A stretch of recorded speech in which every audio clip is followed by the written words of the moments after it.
Hi all. അപ്പം mid cap ഡോക്ടറിൻ്റെ weekly അനാലിസിലേക്ക് എല്ലാവർക്കും സ്വാഗതം. അപ്പോൾ നമ്മൾ വരുന്ന ഒരാഴ്ച എന്താണ് സംഭവിക്കാൻ പോകുന്നത് എന്നതിനെ പറ്റിയാണ് നമ്മൾ ചിന്തിക്കുന്നത്. അതായത് 26-ാം തീയതി മുതൽ 30-ാം തീയതി വരെയുള്ള ദിവസങ്ങളിൽ എന്താണ് മാർക്കറ്റിൽ ഇനി സംഭവിക്കാൻ പോകുന്നത്, അതിനുള്ള സാധ്യത എന്താണ് എന്നുള്ളതിനെ പറ്റിയാണ് ചിന്തിക്കാൻ പറയുന്നത്. ഇത് 100% ശരിയാകണം എന്ന് യാതൊരു നിർബന്ധവും ഇല്ല. പക്ഷെങ്കിൽ നമ്മൾ സാധ്യതകളെക്കുറിച്ചാണ് നമ്മൾ സംസാരിക്കുന്നത്. ഓക്കെ, അപ്പോൾ ആ സാധ്യതകൾ എത്രത്തോളം ഫലവത്താകുമെന്ന് വരുന്ന ദിവസങ്ങൾ മാത്രമേ നമുക്ക് കണ്ടറിയാൻ പറ്റത്തുള്ളൂ.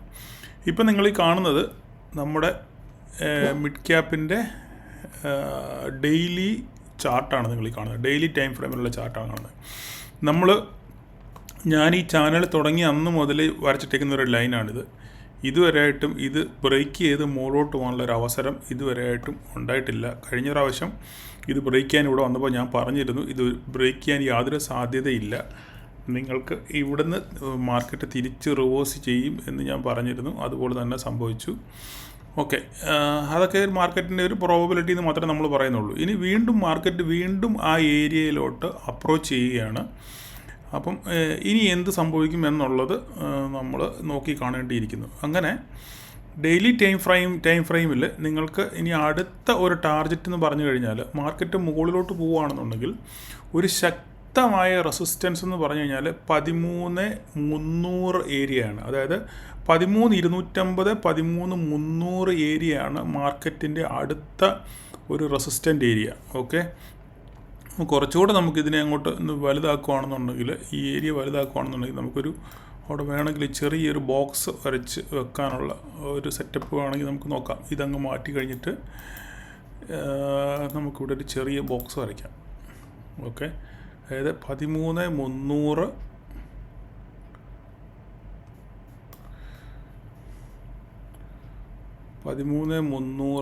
ഇത്രയും വരച്ചാൽ മതി, ഇത്തിരി ഒന്നും പോകേണ്ട കാര്യമില്ല.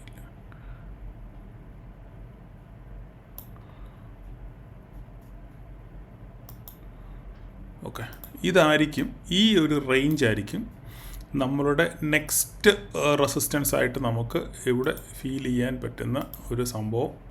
ഇതായിരിക്കും ഒരു നെക്സ്റ്റ് റെസിസ്റ്റൻസ് ആയിട്ട് നമുക്ക് കണക്കാക്കാൻ പറ്റുന്നത് ഡെയിലി ടൈം ഫ്രെയിമിൽ. ഇത് ക്രോസ് ചെയ്ത്, ഓക്കെ, അതായത് മാർക്കറ്റ് ഇവിടെ വരുമ്പോൾ ഈ ട്രെൻഡ് ലൈനും ഇതും ഏകദേശം ഒക്കെ ഒരു റേഞ്ചിൽ വരാനുള്ള സാധ്യത ഉണ്ട്. ഓക്കെ, അപ്പം ഇപ്പോൾ 5 ക്യാൻഡിൽ വീഴുവാണെന്നുണ്ടെങ്കിൽ ഇങ്ങനെ, അല്ല ഒറ്റയടിക്ക് വീഴുവാണെന്നുണ്ടെങ്കിൽ ഇതെങ്ങനെ ആയാലും ഓക്കെ, വരും ദിവസങ്ങളിൽ 13,250, 300 റേഞ്ചിലെത്തിയാൽ മാർക്കറ്റ് അവിടുന്ന് വീണ്ടും ഒരു റിവേഴ്സൽ പ്രതീക്ഷിക്കുന്നു. ഓക്കെ, 300-ന് മുകളിൽ ഒരു ഡേ ഗ്രീൻ ക്യാൻഡിൽ ക്ലോസിങ് കിട്ടിക്കഴിഞ്ഞാൽ വീണ്ടും നമുക്ക് മാർക്കറ്റ് ഒരു ഫർദർ മൂവ് ഉണ്ട് എന്നുള്ള കാര്യം നമുക്ക് ഉറപ്പിക്കാം. പറഞ്ഞ് മനസ്സിലായല്ലോ. ഞാൻ വീക്കിലി ബേസിസിലാണ് പറയുന്നത്. വരുന്ന ആഴ്ചകളിലെ മെയിൻ റെസിസ്റ്റൻസ് എന്ന് പറഞ്ഞു കഴിഞ്ഞാൽ 13,250, 300 ആയിരിക്കും. ഓക്കെ, ഈ 13,250-ന് 300-ൽ ഒരു ഡേ ക്യാൻഡിൽ ഫോം ആവുകയാണെന്നുണ്ടെങ്കിൽ, ക്ലോസിങ് കിട്ടുകയാണെന്നുണ്ടെങ്കിൽ മാർക്കറ്റ് പിന്നെ ആ ഡേ ക്യാൻഡിൽ ഇതിന് മുകളിലും ഈ ട്രെൻഡ് ലൈനിനും കൂടെ മുകളിലായിരിക്കണം. ഇത് രണ്ടും കൂടെ ഒത്തു വരണം കേട്ടോ.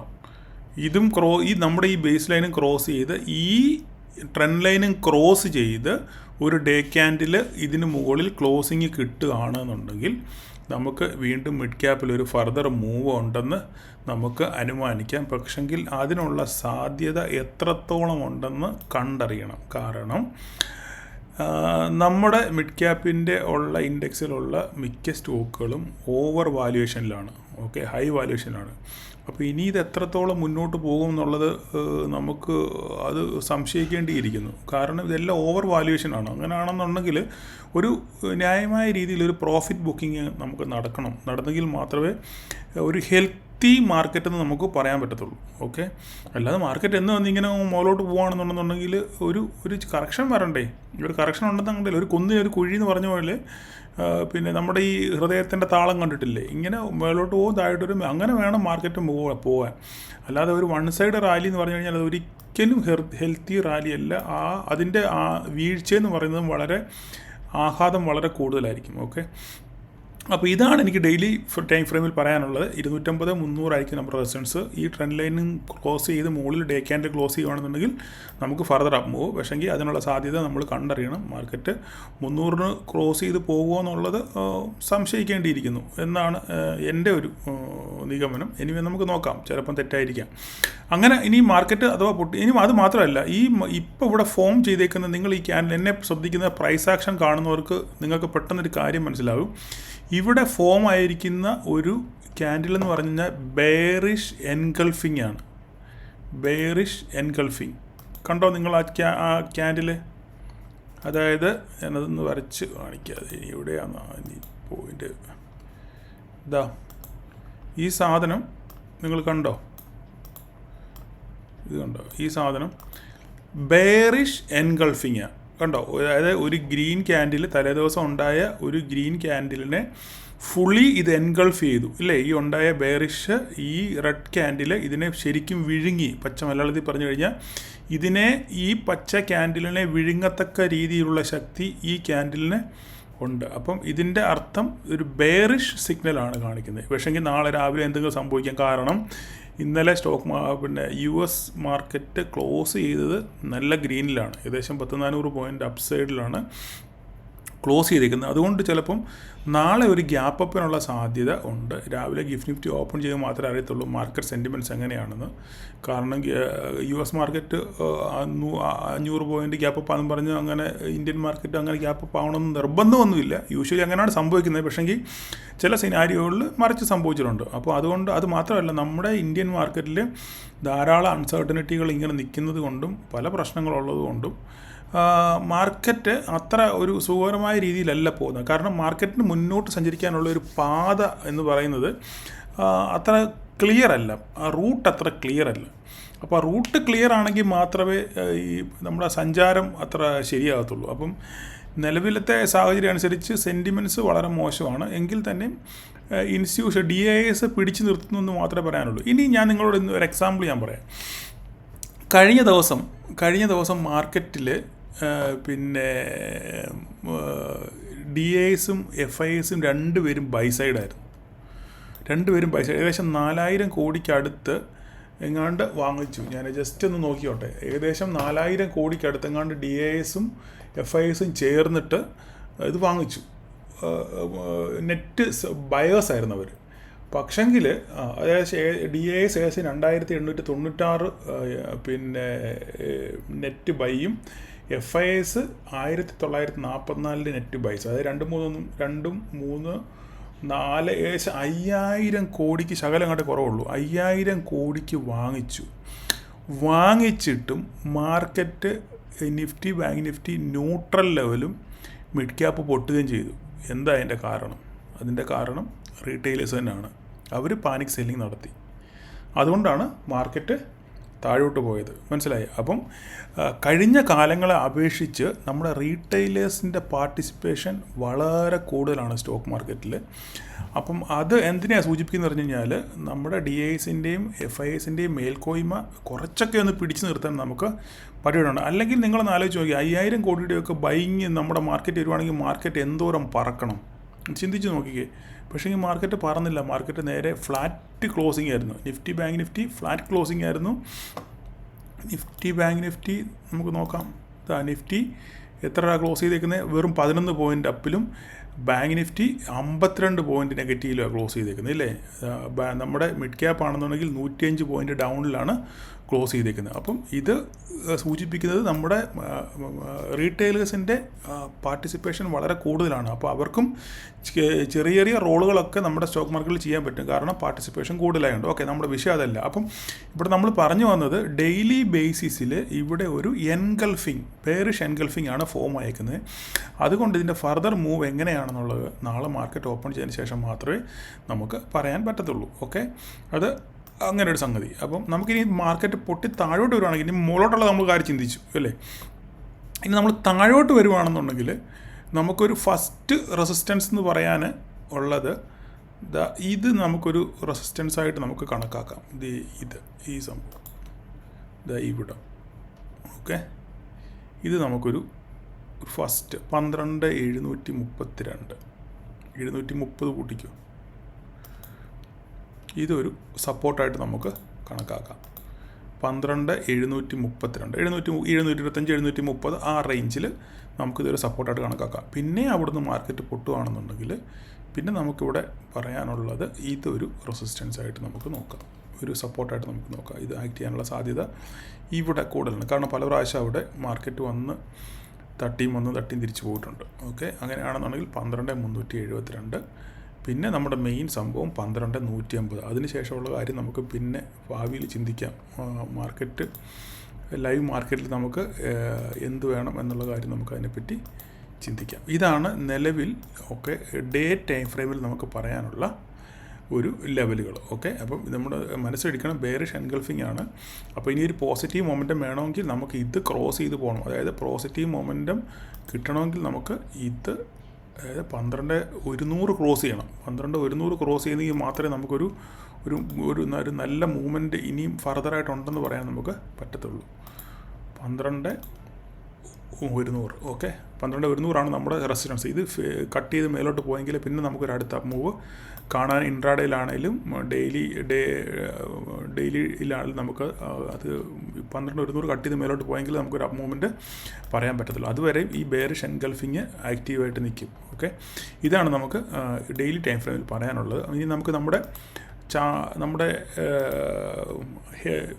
വെയിറ്റേജ് സ്റ്റോക്കിനെ കൂടെ നമുക്ക് നോക്കാം. കഴിഞ്ഞ ദിവസങ്ങളിൽ ഏറ്റവും കൂടുതൽ പെർഫോം ചെയ്ത ഒരു സ്റ്റോക്ക് എന്ന് പറഞ്ഞു കഴിഞ്ഞാൽ നമ്മുടെ HDFC AMC ആയിരുന്നു. HDFC AMC ഓൾ ടൈം ഹൈയിൽ നിൽക്കുകയാണ്. അവിടുന്ന് പിന്നെയും ഓൾ ടൈം ഹൈയിലോട്ട് പോയിക്കൊണ്ടിരിക്കുകയാണ്. നോക്കിക്കഴിഞ്ഞാൽ മനസ്സിലാവും. നമ്മൾ പണ്ടൊക്കെ വരച്ചിട്ട് ലൈനൊക്കെ ഉണ്ട്, അതൊക്കെ എല്ലാം ബ്രേക്ക് ചെയ്ത് മുകളിലോട്ട് പോയി. ഇനി ഇപ്പോൾ സംഭവിക്കുന്നത് HDFC AMC 4,438 ഓൾ ടൈം ഹൈയിൽ നിൽക്കുകയാണ്. ഓക്കെ, ഇനി ഇവിടുന്ന് ഇത് ബ്രേക്ക് ചെയ്യുമോ ഇല്ലയോ എന്നുള്ള കാര്യം നമുക്ക് കണ്ടറിയണം. കാരണം ഇതിൻ്റെ ക്ലോസിങ് തലേ ദിവസത്തെ ക്യാൻഡലിൻ്റെ താഴെയാണ് ഇത് ക്ലോസ് ചെയ്തേക്കുന്നത്. അപ്പം അതുകൊണ്ട് അവിടെ എന്ത് സംഭവിക്കും എന്നുള്ള കാര്യം നമ്മൾ നോക്കിക്കാണുക. അങ്ങനെയാണെങ്കിൽ മാർക്കറ്റ് പൊട്ടുകയാണെന്നുണ്ടെങ്കിൽ 12 നമ്മൾ നേരത്തെ അവിടെ ലൈൻ വരച്ചിട്ടിട്ടുണ്ട് അല്ലേ, 12,269 ആ റേഞ്ചിലോട്ട് തിരിച്ചു വരാനുള്ള സാധ്യത നമ്മൾ കാണേണ്ടിയിരിക്കുന്നു. അത് പൊട്ടുവാണെങ്കിൽ പിന്നെ നമ്മളിവിടെ ഒരു ബോക്സ് വരച്ചിട്ടുണ്ട്. ആ ബോക്സിനകത്തിൽ കയറണം. പിന്നെ ഇവിടെ ഒരു ട്രെൻഡ് ലൈൻ ഉണ്ട്. ആ ട്രെൻഡ് ലൈനിൽ തിരിച്ച് ഇവിടെ വന്ന് സപ്പോർട്ട് എടുത്ത് തിരിച്ച് പോകുമോ ഇല്ലെന്നൊക്കെ നമ്മൾ കണ്ടറിയണം. ഓക്കെ, അപ്പോൾ ഇത് നമ്മുടെ മനസ്സിലിരിക്കുക.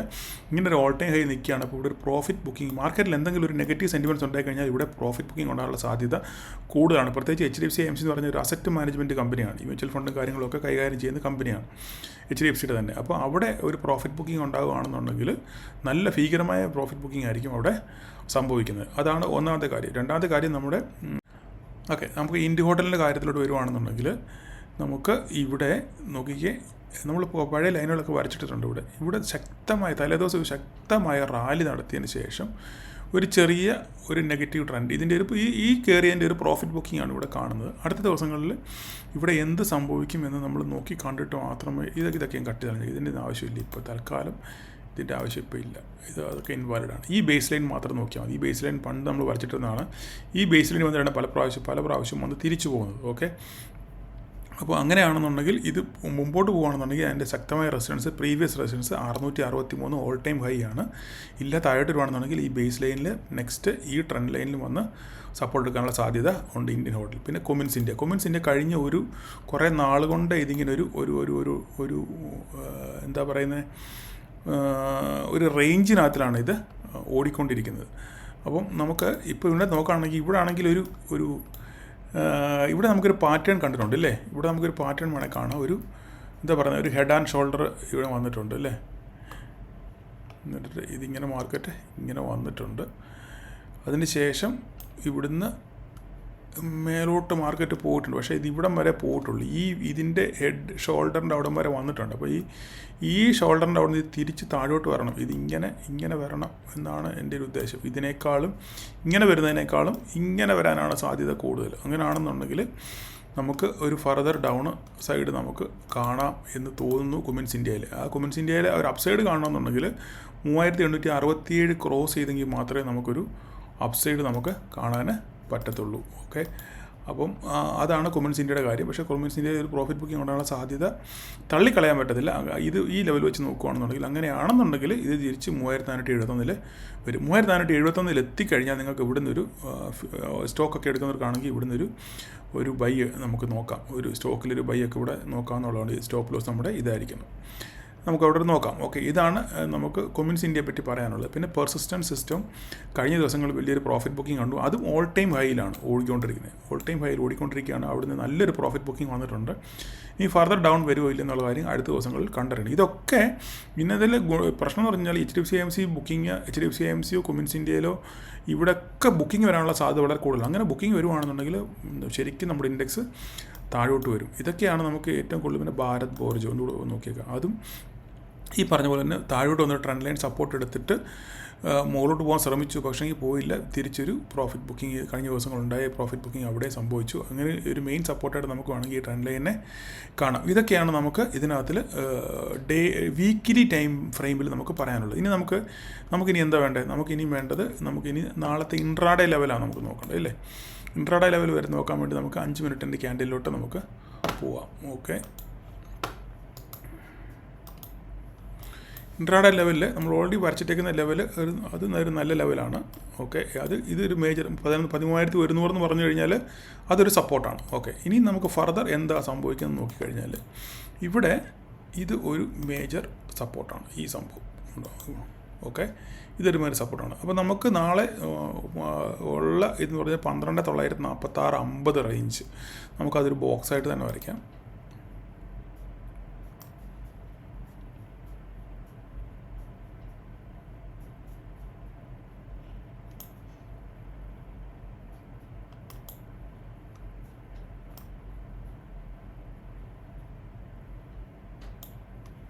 ഇതായിരിക്കണം നമ്മുടെ ഒരു റേഞ്ച്. ഓക്കെ, ഇത് നമ്മുടെ ഒരു മേജർ സപ്പോർട്ടാണ്. ഓക്കെ,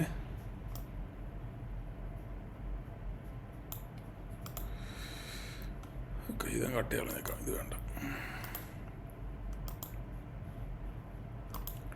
ഓക്കെ, ഇത് നമ്മുടെ ഒരു മേജർ സപ്പോർട്ടാണ്. ഈ സപ്പോർട്ട് എന്ത് സംഭവിക്കുന്നില്ല, 58-48 ഒരു 10 പോയിൻറ്റിൻ്റെ ഒരു സപ്പോർട്ട് ലെവലാണ് 58-48. ഓക്കെ, 10 പോയിൻറ്റിൻ്റെ ഒരു ലെവൽ നമ്മളിവിടെ കാണുന്നുണ്ട്. ആ ലെവലിനകത്ത് വന്നിട്ട് മാർക്കറ്റ് എങ്ങോട്ട് പോകുന്നുള്ള കാര്യം നമ്മൾ നോക്കി കാണണം. അങ്ങനെ താഴോട്ട് വരുവാണെന്നുണ്ടെങ്കിൽ നമുക്ക് ഒരു മേജറായിട്ട് ഇവിടുന്ന് ഒരു ഹൈ കിട്ടുവാണെന്നുണ്ടെങ്കിൽ ഇതൊരു സപ്പോർട്ടായിട്ട് ഒരു റെസിസ്റ്റൻസായിട്ട് നമുക്ക് കണക്കാക്കാം. പിന്നെ അടുത്ത റെസിസ്റ്റൻസ് ഇതുമായിട്ടും കണക്കാക്കാം. ഇതൊരു മേജർ റെസിസ്റ്റൻസാണ്. ഇതൊരു മേജർ റെസിസ്റ്റൻസ്. ഓക്കെ, ഇതൊരു മേജർ റെസിസ്റ്റൻസ്. ഇത് ഒരു നെക്സ്റ്റ് റെസിസ്റ്റൻസ്. ഇത് ഒരു മേജർ റെസിസ്റ്റൻസ്. ഇത് വേണമെങ്കിൽ ഇച്ചിരി കനം കൂട്ടിയിട്ടേക്കാം.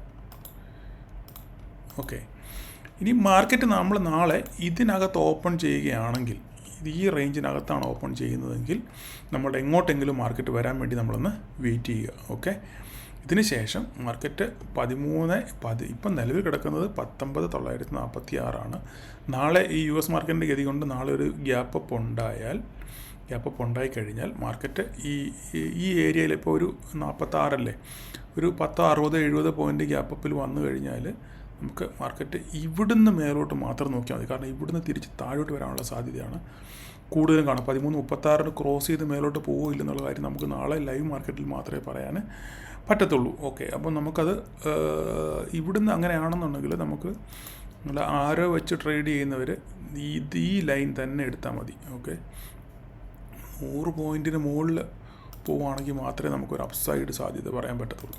ഇതാണ് നമ്മുടെ ഒരു ലെവൽ. ഓക്കെ, ഇവിടുന്ന് ക്രോസ് ചെയ്യുകയാണെന്നുണ്ടെങ്കിൽ നമുക്ക് എന്ത് സംഭവിക്കുന്നുള്ളത് നമ്മൾ നോക്കി കണ്ടിട്ടേ നമുക്ക് എന്തെങ്കിലും ചെയ്യാൻ പറ്റത്തുള്ളൂ. ഓക്കെ, അല്ല എന്നുണ്ടെന്നുണ്ടെങ്കിൽ മാർക്കറ്റ് ഇപ്പോൾ ഇവിടെങ്ങാണ് ഓപ്പൺ ചെയ്യുകയാണെന്നുണ്ടെങ്കിൽ മാർക്കറ്റ് എന്ത് സംഭവിക്കും?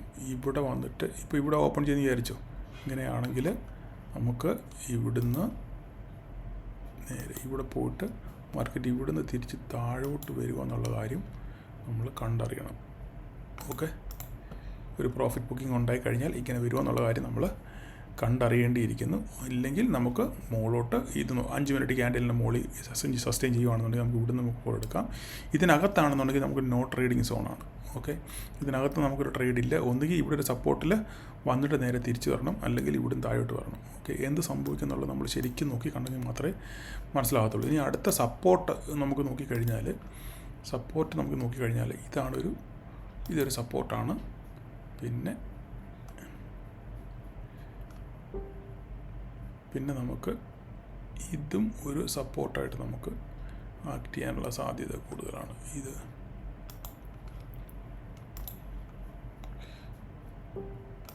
നമുക്കൊരു മേജർ സപ്പോർട്ടായിട്ട് ആക്ട് ചെയ്യാനുള്ള സാധ്യത കൂടുതലാണ്. ഇതാണ് 2 ലെവലുകൾ. ഇവിടുന്ന് പൊട്ടുകയാണെന്നുണ്ടെങ്കിൽ മാർക്കറ്റ് പിന്നെ ഇവിടുന്ന് താഴോട്ട് വരാനുള്ള സാധ്യത കൂടുതലാണ്.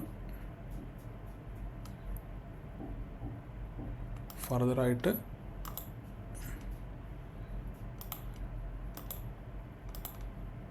അടുത്തത് ഇതും പൊട്ടുകയാണെന്നുണ്ടെങ്കിൽ പിന്നെ അടുത്ത പൊട്ടൽ ഇങ്ങോട്ടായിരിക്കും. ഇതാണ് നമുക്ക് നിലവിൽ പറയാനുള്ള പൊട്ടൽ. ഓക്കെ, അപ്പം ഇതാണ് നാളത്തെ ഇൻട്രാഡേ ലെവലുകൾ. ഇതിനകത്ത് നമുക്ക് നോ ട്രേഡിംഗ് സോണാണ്. കാരണം ഇവിടെ ഭയങ്കരമായിട്ടും പ്രത്യേകിച്ച് നാളെ എക്സ്പയറിയാണ്. ഭയങ്കര വോളറ്റൈലായിരിക്കും മാർക്കറ്റ്. ഓരോ പ്രാവശ്യം അങ്ങോട്ടും ഇങ്ങോട്ടും മാർക്കറ്റ് സ്വിങ് ചെയ്യുമ്പോൾ, ഓസിലേറ്റ് ചെയ്യുമ്പോൾ നമ്മുടെ പ്രീമിയം പെട്ടെന്ന് ഡീക്ക് ആയിക്കൊണ്ടിരിക്കും. അതുകൊണ്ട് നിങ്ങൾ സൂക്ഷിച്ച് കണ്ട് നാളെ ട്രൈ ചെയ്യാൻ, അല്ലെങ്കിൽ നെക്സ്റ്റ് എക്സ്പയറി ട്രേഡ് ചെയ്യാൻ ശ്രമിക്കുക. ഓക്കെ, അപ്പോൾ ഇതാണ് നാളത്തെ ലെവൽസുകൾ. അപ്പോൾ ശ്രദ്ധിക്കുക. Okay, thank you all.